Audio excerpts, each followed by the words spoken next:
সময় ঘটনাটা বলি, ওই ভারতের জমিনে ওলিয়ে কামেল, যার নামে আজও দিল্লি শহরের মধ্যে দাঁড়িয়ে আছে কুতুব মিনার, ওই কুতুবউদ্দিন মুখতিয়ার কাকি রহমাতুল্লাহ আলাইহি জবরদস্ত একজন ওলিয়ে কামেল কুতুবুল আলম।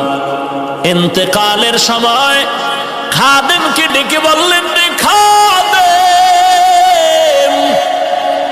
আমি আর বোধহয় বেশি দিন বাঁচবো না, মরণাপন্ন হয়ে যাচ্ছি। ইশারাতান কেমন যেন মনটা খারাপ লাগতেছে। বিদায় বেলা দুইটা ওসিয়ত করে যাই, করায় গন্ডায় পালন করবি। এক নম্বরে মরণের পরে জানাজা পড়ায় তাড়াতাড়ি দাফন করে দিবি, দেরি করবি না। নবী বলছেন, মাইয়েতের দেরি করিয়া জানাজা দিলে মাইয়েত বড় কষ্ট পায়, তাড়াতাড়ি দাফন করে কবরে রাখবি। এক নাম্বার। আমরা করি উল্টা। কেন? ছেলে কানাডায় রইছে, না আইলে জান্নাতের টিকিট দেওয়া যাবে না, জানাজা হবে না। অথচ যে ছেলের জন্য বাবার লাশটা এখনো রেডি করতে চায় না, জানাজা পড়তে চায় না, ওই ছেলে বিদেশে নামাজ পড়ে না, রোজাও রাখে না, ওই ছেলে মোনাজাত দিলেও কবুল হওয়ায় ভিতরে সন্দেহ।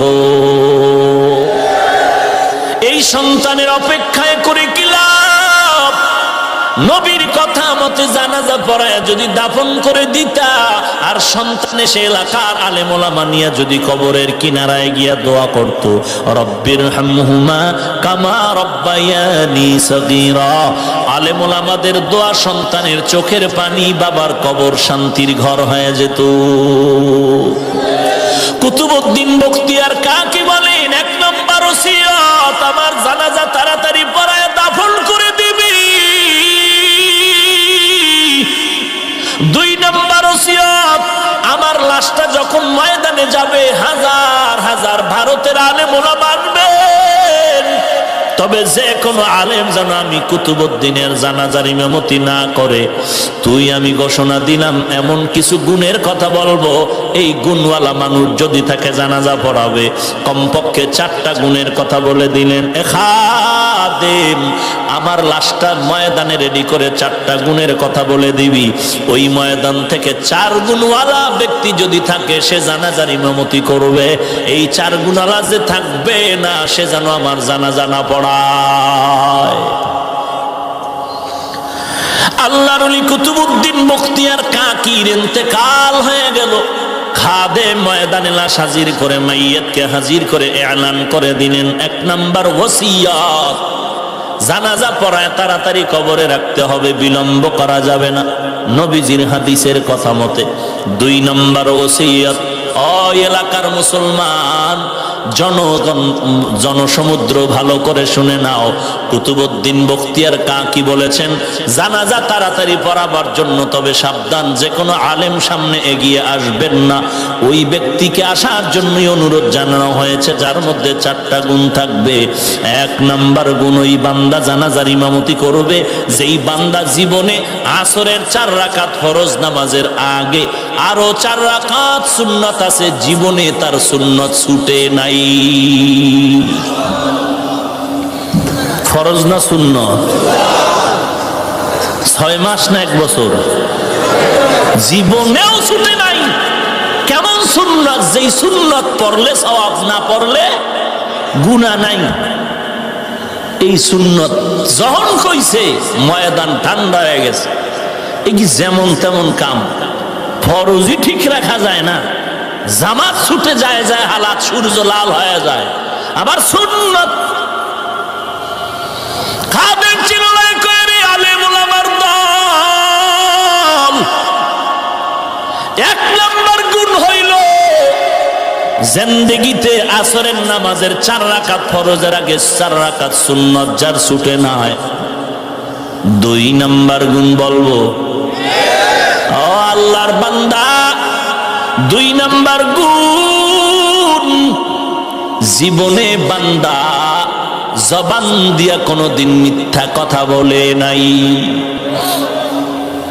জীবনেও মিথ্যা কথা বলেন। ও হাজী সাহেব, মোবাইলের মাধ্যমে ঘরে থেকে বলো, আমি এখন ঘরে নাই, বহু দূরে। কত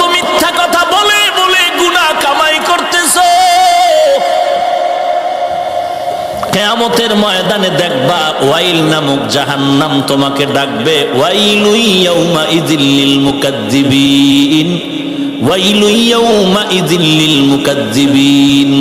قال النبي صلى الله عليه وآله وسلم আলা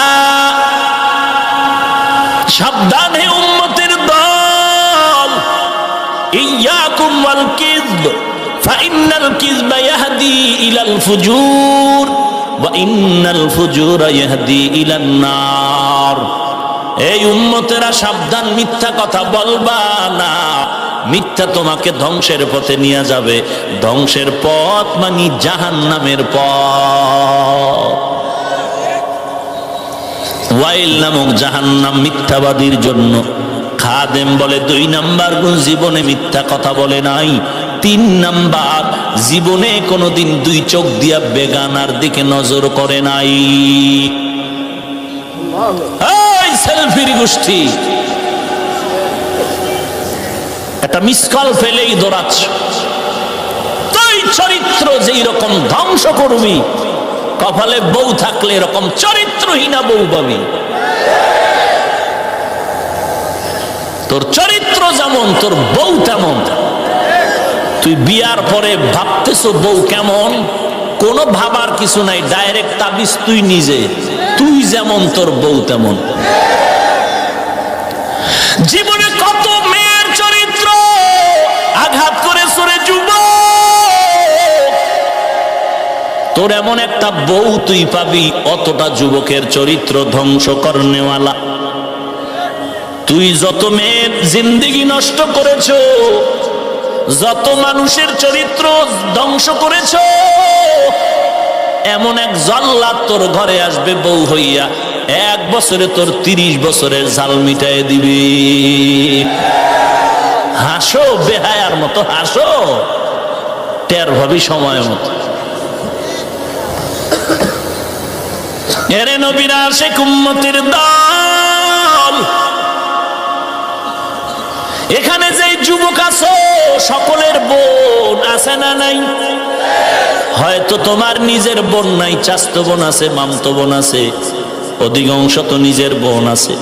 আকল যদি ঠিক থাকে চিন্তা করে বল, তোর বোনের যদি খবর শোনো কেউ হামলা করেছে চরিত্রের উপরে, তোর কাছে খুশি লাগবে? আর একটা মেয়ের উপরে যখন হামলা করো, ওর মা বাবা ওর ভাইয়েরাও তো খুশি হয় না। আল্লাহর লানত তোর উপরে আসবে। আয়নার সামনে তাকাইয়া দেখ তোর চেহারার ফুটন্ত সেই রং কোথায় চলে গেল। তোরে এখন গাঞ্জাখোরের মতো কেন দেখা যায়? তোর চেহারা দেখলে কেন মায়া লাগে না? ওই মোবাইল হলো তোর ধ্বংসের কারণ।